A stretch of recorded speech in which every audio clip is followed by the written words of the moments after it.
go. So we're up. Call to order the Rice Creek Watershed Board of Managers regular meeting. We are today not in Shoreview, but instead of Mounds View City Hall Council Chambers, where we will be meeting for the foreseeable future due to the fact that we made some boundary changes in the sides of the watershed, and we were no longer, the Shoreview City Hall was not situated within the Rice Creek Watershed District boundary. With all that, I think it's 9 a.m., it's January 9th, and the roll call suggests that all of us are present. Thank you for that. And setting the agenda, I'm told there are no additional changes to the agenda. Would someone please move the agenda? So move. I'll second that. All in favor, say aye. Aye. Any opposed? None? President Bradley, Yes. we need to do the oath of office Oh, for our two yeah, reappointments. please. Turn it over to John, I assume. Yes. Thank you, Mr. President. Manager Wagaman, could you please stand and raise your hand? You betcha. Repeat after me. I, Steve Wagaman, I, Steve Wagaman, having been appointed by the Anoka County, Minnesota Board of Commissioners, having been appointed by the County Board of Commissioners, a manager of the Rice Creek Watershed District, a manager of the Rice Creek Watershed District, do hereby swear or affirm do hereby swear or affirm to support the constitutions of the United States and the state of Minnesota, to support the constitutions of the United States and the state of Minnesota, and to discharge faithfully the duties of Watershed District Manager and to faithfully discharge the duties of the Watershed District Manager according to law according to law and to the best of my judgment and ability. and to the best of my judgment and ability. My appointment commencing on January 18th, 2025, My appointment commencing January 18th, 2025, and expiring January 17th, 2028, and expiring January 17th, 2028, or as soon thereafter or as soon thereafter as the Anoka County Board of Commissioners as the Anoka County Board of Commissioners makes a new appointment for my position on the board. makes a new appointment for my position on the board. Congratulations. Thank you very much. Manager Waller, Yes, sir. could you please stand and raise your hand? Change? Repeat after me. I, John Waller, I, John Waller, having been appointed by the Washington County, Minnesota Board of Commissioners, having been appointed by the Washington County Minnesota Board of Commissioners, a manager of the Rice Creek Watershed District, a manager of the Rice Creek Watershed District, do hereby swear or affirm do hereby swear or affirm to support the constitutions of the United States and the state of Minnesota, to support the constitutions of the United States and the state of Minnesota, and to discharge faithfully and to discharge faithfully the duties of a Watershed District Manager the duties of a Watershed District Manager, according to law and to the best of my judgment and ability. according to law and to the best of my judgment and ability. My appointment commencing on January 19th, 2025, My appointment commencing on January 19th, 2025, and expiring January 18th, January 18th, 2028, and expiring January 18th, 2028, or as soon thereafter as the Washington County Board of Commissioners makes a new appointment for my position on the board. or as soon thereafter as the Washington County Board of Commissioners makes a new appointment for my position on the board. Congratulations. Thank you. Well, welcome back, you two. Thank you. Thank you. 3 more years. Yes. 2028. Wow. Have to remind Okay. us. I believe we are now on to approval of minutes. Yeah, Mr. Chair, I would move that we approve the minutes from the December 9, 2024 workshop and the December 11, 2024 regular meeting. I'll second that. Any discussion? All in favor say aye. Aye. Any opposed? None. Takes us to Patrick. Is it Patrick here? I'm on the side, Oh, what? changing it up on you. hiding. The new format. Yes. You're up. Yes, President Bradley, Board of Managers, staff have one application on the consent agenda for your consideration. Happy to answer any questions. Any questions of Patrick? If not, can I have a motion, please?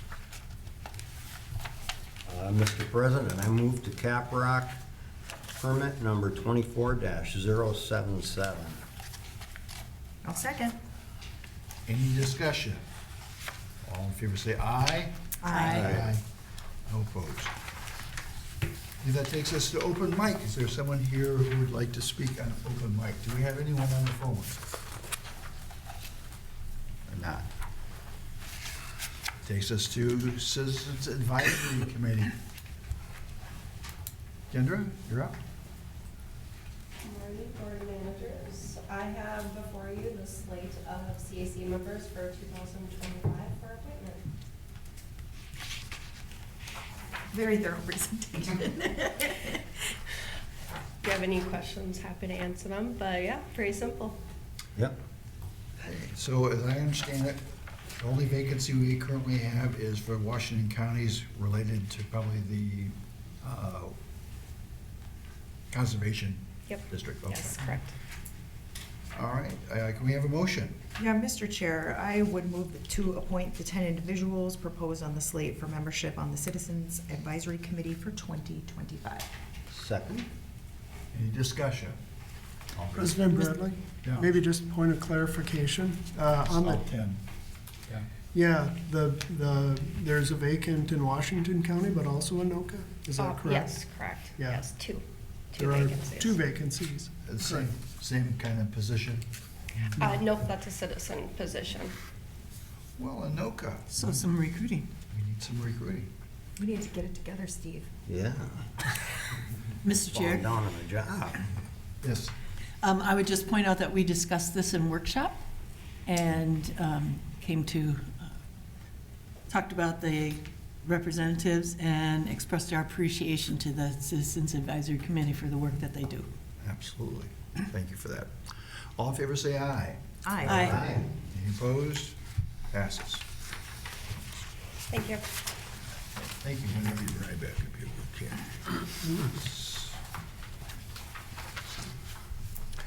Yes, President Bradley, next on the agenda is the City of Fridley final payment approval. This is for the Moore Lake Enhancement Project. David is here this morning along with Rachel Walken from the City of Fridley. Thank you, President Bradley, Board of Managers, for giving me the opportunity to speak to you formally for the first time as your project manager. We have a lot of questions. Sure. I'll do my best for you. Don't haze him. This morning, I'm asking you to approve the City of Fridley's final payment for the Moore Lake Enhancement Project in the amount of $60,019.23. This grant is to the city to provide local match for the city's Bowser Clean Water Fund grant, primarily for the implementation of a biochar and iron enhanced sand filter to treat stormwater. Most of you will be familiar with this project as the district recently hosted its city and county's partners meeting at Moore Lake Park, and this project was featured throughout the presentation. Iron enhanced sand filters were also the topic of conversation primarily at the recent board workshop. I've asked Rachel Workin, the City of Fridley's environmental planner, to attend this morning's meeting to present the project to you. Welcome. Thank you. President Bradley, members of the board, my name is Rachel Workin. I'm the environmental planner with the City of Fridley. I'm here today to thank the district for their support of this project, as well as to highlight the level of partnership between the city and district that made it so successful. I believe that I've worked with every department at the district over the past couple of years during the planning and implementation of this project, and I really think that that was key to having it be what it is today. The project began with a series of technical studies prepared by the district following the designation of Moore Lake as impaired for aquatic recreation. The stormwater retrofit analysis for Moore Lake identified a stormwater BMP at the southern outfall into Moore Lake, which discharges untreated runoff from approximately 75 acres of a residential area directly into the lake as the most cost-effective location for a BMP. We worked with district staff to apply for a Bowser Clean Water Fund grant for $400,000 to install a biochar and iron enhanced sand filter at this location, which we were successfully awarded, and then entered into an agreement with the district to cost share the required match up to $100,000 each. During the design of the project, there were, things that come up, as they always do. We faced supply chain issues. We also identified some issues with the feasibility of our original design. But we also, as a city, began planning a multi-million-dollar revitalization of Moore Lake Park. Additionally, Anoka County began planning for the construction of the Gardena Avenue roundabout to address a significant congestion issue occurring at Gardena Avenue and Central Avenue. Both of those projects faced significant issues meeting Rice Creek's regulatory requirements due to space constraints as well as proximity to the lake. We were able to work with the district's regulatory staff and Houston Engineering to develop a comprehensive stormwater management plan, which was approved by the board, to creatively address and meet the Rice Creek's regulatory requirements, which achieved cost efficiencies for all three projects, and maintained valuable recreation space within the park. As a result, the expected treatment efficiencies of the filter increased from 18 pounds of phosphorus annually to 26 pounds of phosphorus annually. So I think it's safe to say that the district's relatively small investment was a huge catalyst in major improvements for Moore Lake. This project also occurred, within a much larger reconstruction of Moore Lake Park that included other water quality benefits. A direct outfall from the parking lot to Moore Lake, which was just a concrete flume of pollution, was eliminated during construction. The city also significantly reduced the amount of impervious surface in the park and added many native plantings within the existing, what was an existing sand area. The construction of the filter was completed in fall of 2023, which we celebrated with a native planting event with students from North Park Elementary that was attended by district staff. And the filter went live this summer. Our operations staff has been really diligent in maintaining the filter, and we've worked with Rice Creek's monitoring staff to develop a monitoring protocol for the filter. We've also just seen a huge increase in park use. So this filter is getting great visibility.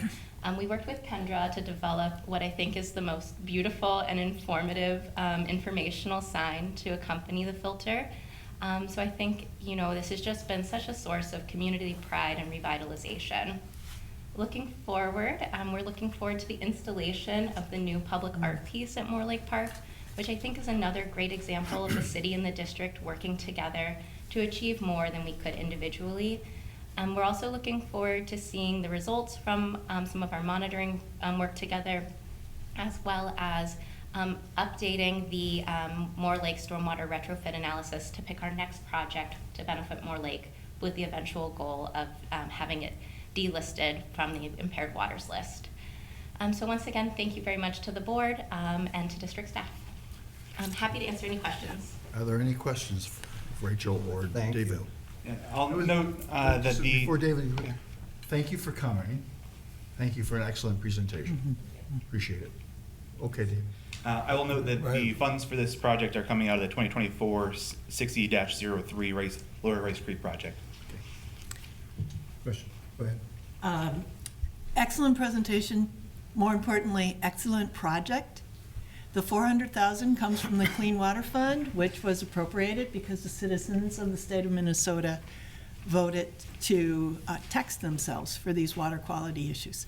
So as a member of the Clean Water Council representing watersheds, Rachel will have you present there, because this is an excellent example of how the Clean Water Fund is able to leverage. My question, did this come out of the watershed-based implementation fund, or was this part of the competitive grant, Clean Water Fund competitive grant?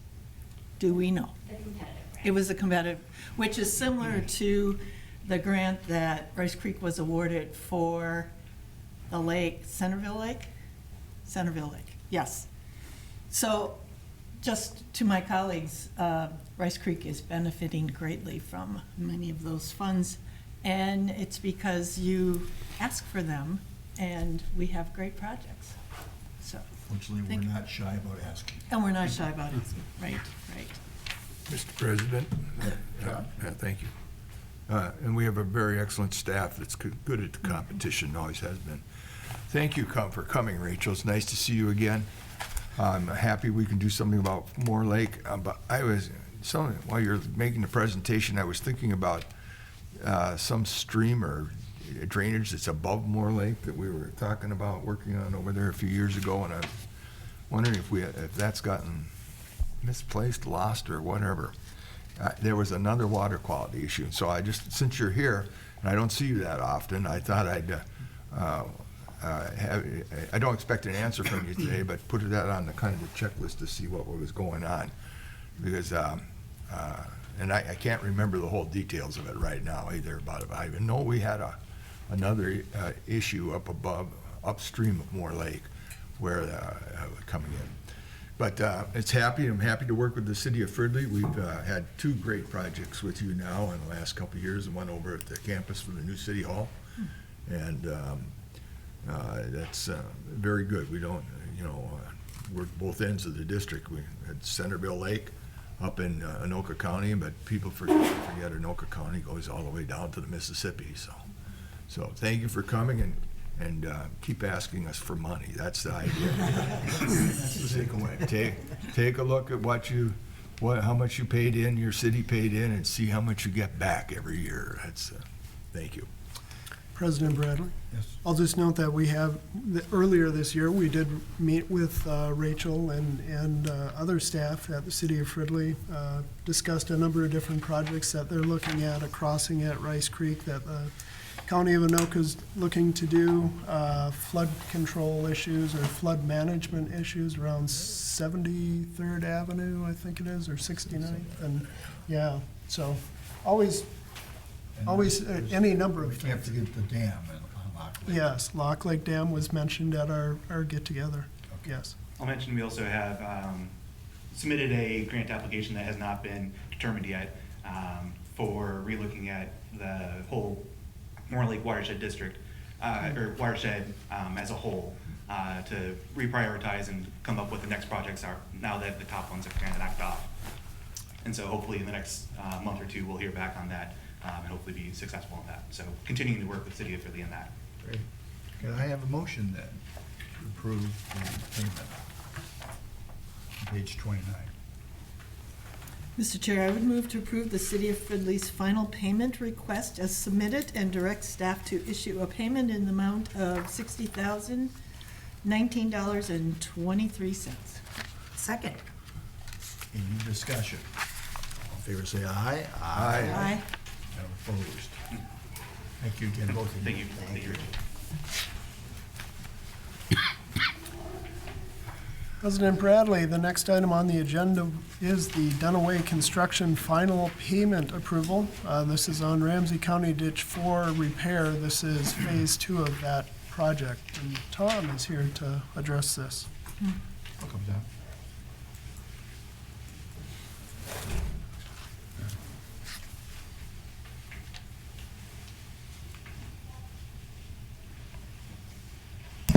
Yes, Nick, thank you. Manager Bradley, President Bradley, Board of Managers. As Nick suggested or said, we're asking that the board approve Dunaway Construction's invoice for their work on Ramsey County Ditch 4, Phase 2 of the repair. Little Joanna to Lake Joanna Channel. In your packet, there are some photos of the work that was completed and both during and after. And that will, as a reminder, we haven't closed done the final payment for the phase 1 yet, because we're waiting for vegetation to establish, and at that time, we'll do a more thorough presentation on the total project, both phases. So more photos and details to come on that. Any questions of Tom? So, Tom, you're saying this is just for the riprap, and then there'll be additional expenses for the plantings and shoreline restoration? Well, Manager Wynant, this is for the entire channel stabilization between Little Joanna and Joanna. Okay, It's not for the rest of the RCD4 that Okay, was okay. upstream going to Oasis Pond. And it looks like riprap is on both sides of this channel. Correct. Yes. And the residents are thrilled, I would imagine. Yeah, Manager Bradley, President Bradley, as Marcy noted, the residents had come recognizing some concern for this area. We had the work planned, and Tom was there to field it, and this is the outcome of that project's work. I think this is an excellent example of Rice Creek being responsive to legitimate concerns brought to our attention. And Mr. Chair, responsive and attentive as in quickly, because I think this might have been 3 months ago or 4 months ago. Timing was perfect. Yeah, It worked out well. yes. Well, Mr. Chair, I would, if you're ready, I'd move to approve Dunaway Construction's invoice as submitted and verified by staff and the district engineer, and further direct staff to issue payments in the amount of $57,846.25.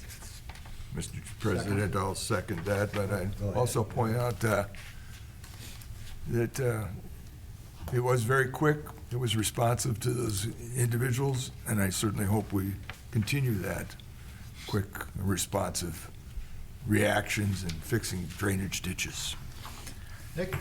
Yes, President Bradley, Board of Managers, I think it's important for me to note just the two phases did exist contemplated in the project from the get-go. And so certainly we staff, was already aware of the concerns about the stabilization of the banks. This is an area that required a large amount of tree clearing, which was our major focus, and that provided for the access. And the good citizens came in that gap, if you will. So, just a point of clarity. Well, it still makes us look good. Yes, indeed. We're doing our job. What do you say? So, all right, all in favor say aye. Aye. Any opposed? None. That takes us to the check register. Thank you. Mr. Chair, I move that we approve the check register dated January 9th, 2025 in the amount of $118,227.72 prepared by Red Path and Company. Is there a second? Second? Any discussion? All in favor say aye. Aye. Any opposed? So we're up to reviewing district engineer updates and timelines. Anything you want to add, Chris? Mr. President, I don't have anything specific to my engineer's report. I'll just note though quickly that the drainage work group is having a meeting later today here. The topic will be to, I guess, have a discussion and see if there's consensus for a recommendation to the legislature on a couple different items. One of them, and I think I've mentioned these before here, one of them would be a framework for how they make changes to the Minnesota Public Drainage Manual. The second one that probably be more pertinent to the district, a small portion of it, is that they're considering repealing a portion of the statute regarding a requirement for drainage inspectors to submit reports on buffer strips related to 103E requirements. And that buffer strip requirement it really doesn't have any apparent value within today's context, particularly with the buffer law that already covers that and requires separate reporting. So I think that drainage inspectors in general are very supportive of that. We'll just see what happens today when they have the drainage work group meeting. Mr. Chair? Yes. Chris, can you just elaborate a little more on that? You said the drainage work group is requesting to eliminate that requirement? Well, they are considering, eliminating that portion of the drainage statute. This has been a topic that has, been discussed a few times already at the drainage work group. Today would be when they, it's their last meeting essentially of the year, the cycle. And so they're going to determine today whether or not they have consensus to move forward with a recommendation to the legislature on that. And again, that requirement is from 103E, where the Drainage Authority would be required to obtain buffer strips if they are doing a redetermination of benefits or an improvement on a drainage system. It again creates a reporting requirement for the drainage inspectors that they have to do annually, and goes into a repository that people can look at, but I don't know that anybody really does. And again, it's something that overlaps with the buffer requirement under 103F, from the buffer law from a few years back, which again has a similar kind of reporting requirement. So there's no apparent need, at least in my opinion, for that part of the statute anymore. And Rice Creek is not impacted by this. Do we do reporting now on buffer strips? Do we have? We haven't. No, we don't have any redeterminations. It would be just, I think, and Tom can correct me if I'm wrong on that, I think that, Bowser each year asks every drainage authority, hey, have you done this? And I guess it's more of a hassle for some of the drainage inspectors that have more of this occurring and having to report on their inspections of these buffers.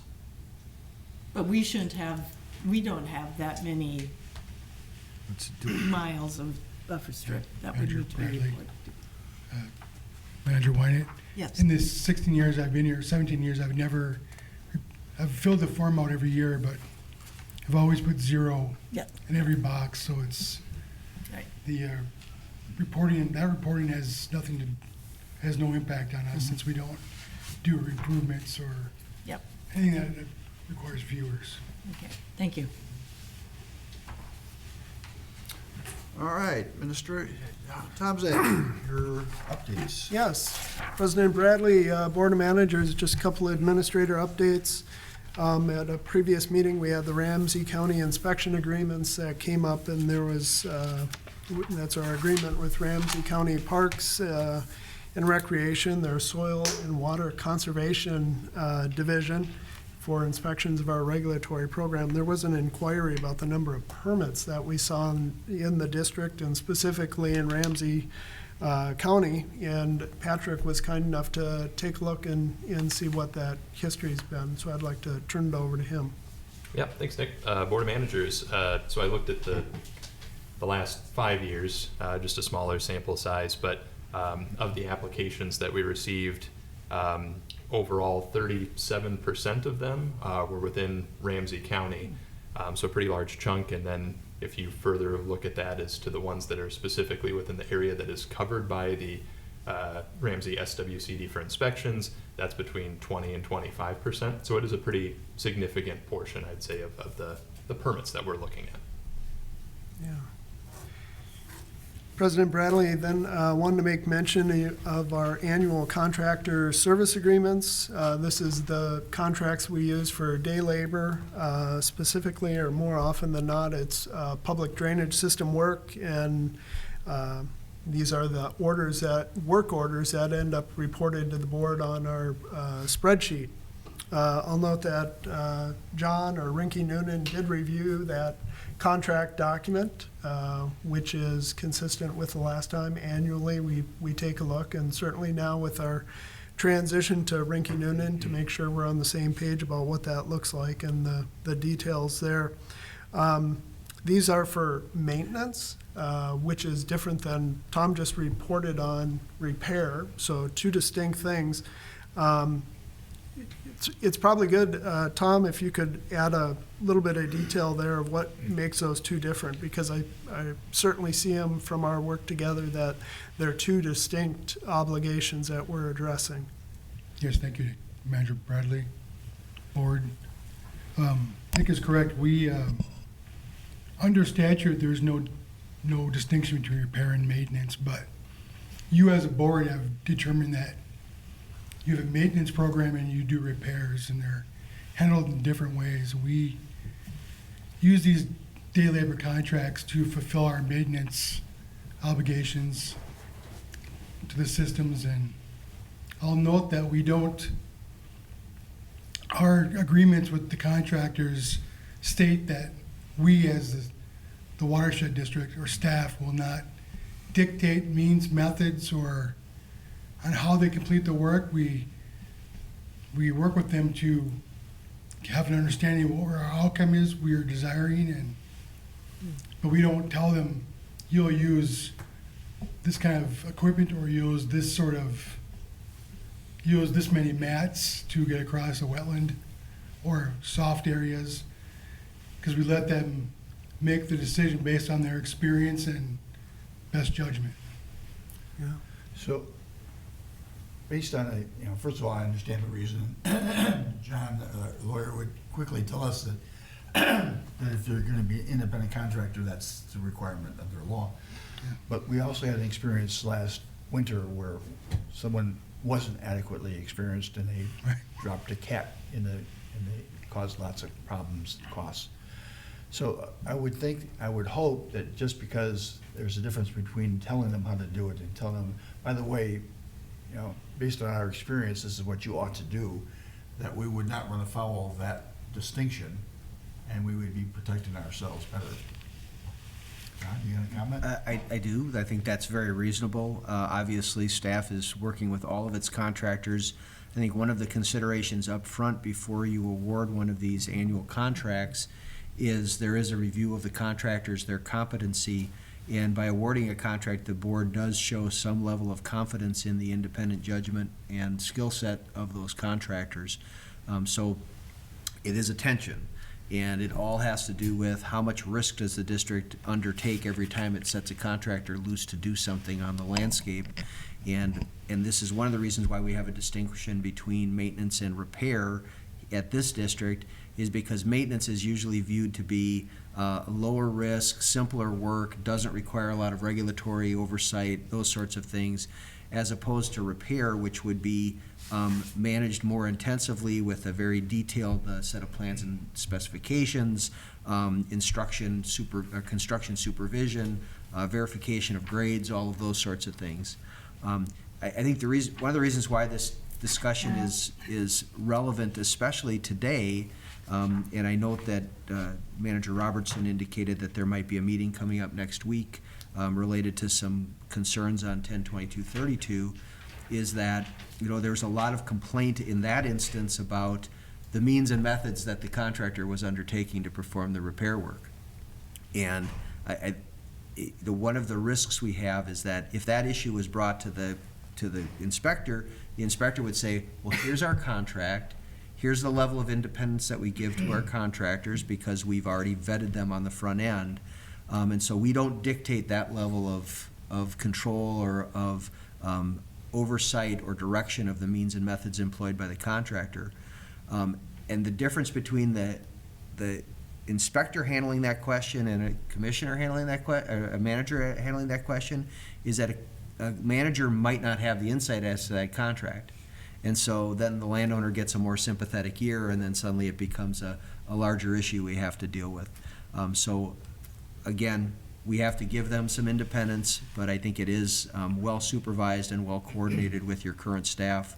It's one of the reasons why you have them, in order to implement that. So I think we do need to leave that level of independence to the contractors within reason, and on every project that we approach, we should look at what's the level of risk that the district undertakes if we don't provide an added level of supervision.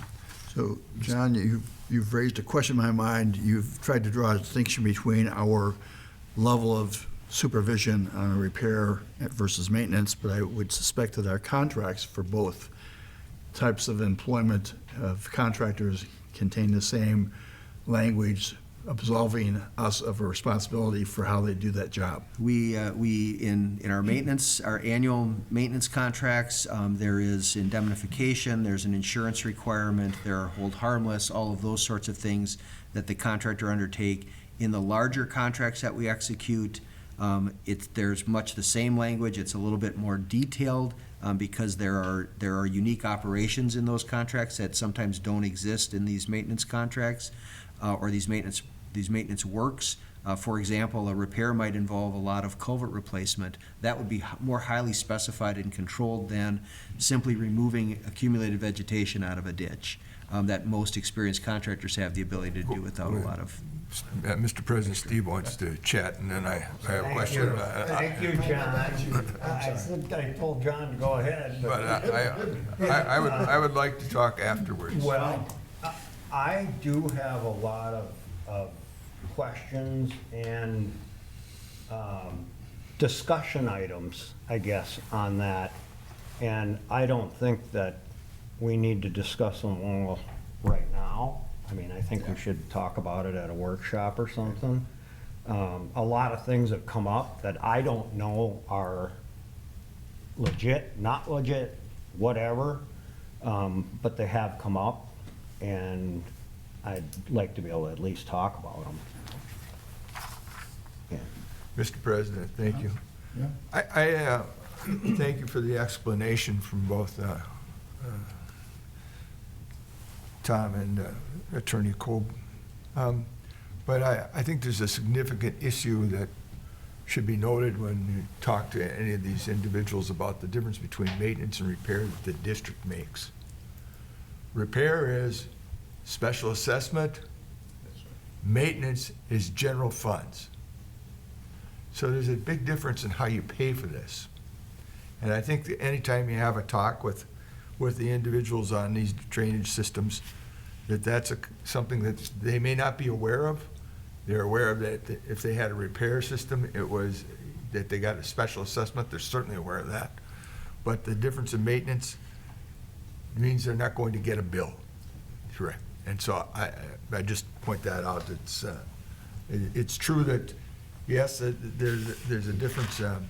Maintenance, repair is usually the entire system at one time, whereas maintenance is a section of the system.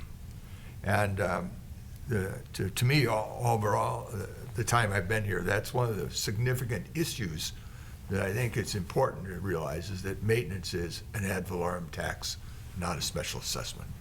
And it's a very good, by the way, I'm all in favor of it. So That is a policy that's been in place many, many years. for at least a decade. So Two to three.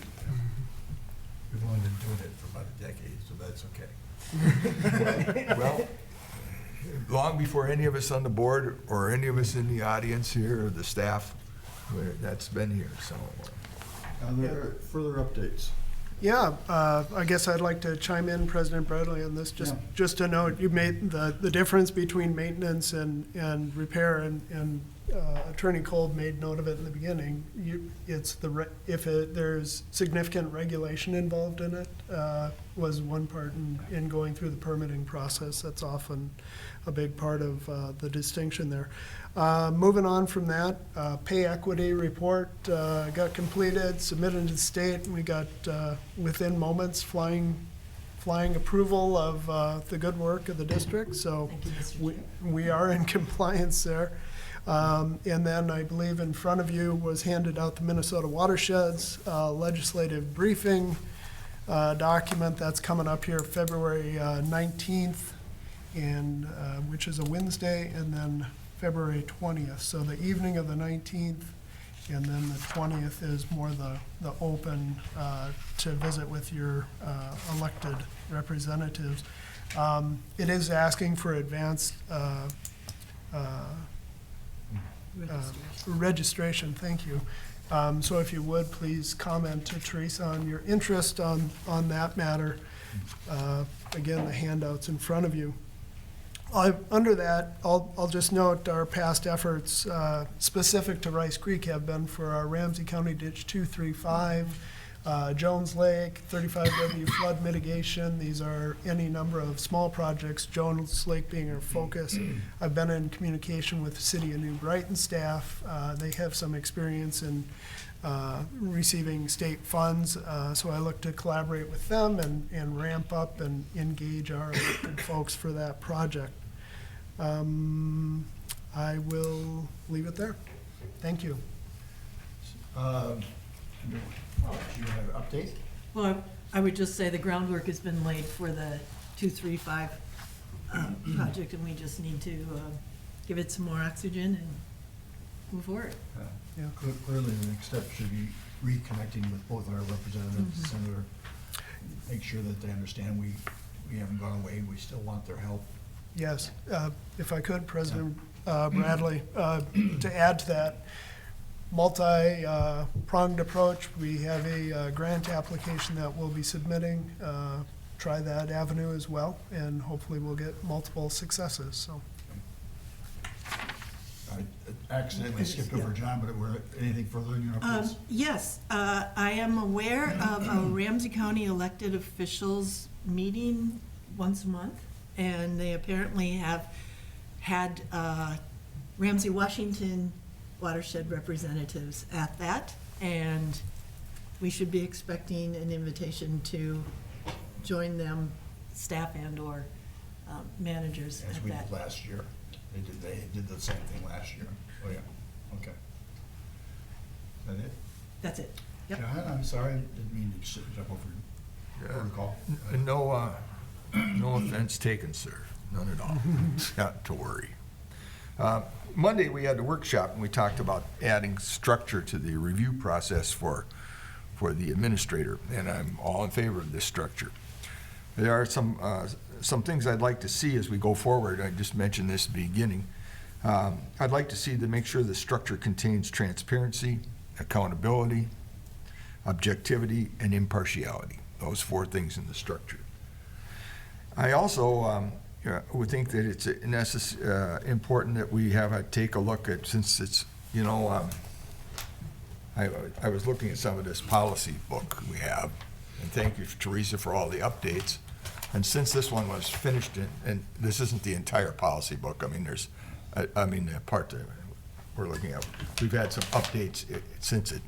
And since we have those updates, I thought maybe it might be a good idea for me if I can take a look at what the job description is as we get ready for this structure for what administrator is and what the contract is. So those are basic informational pieces that to move forward to develop this structure and review process. Other than that, I've visited with some of the cities here recently.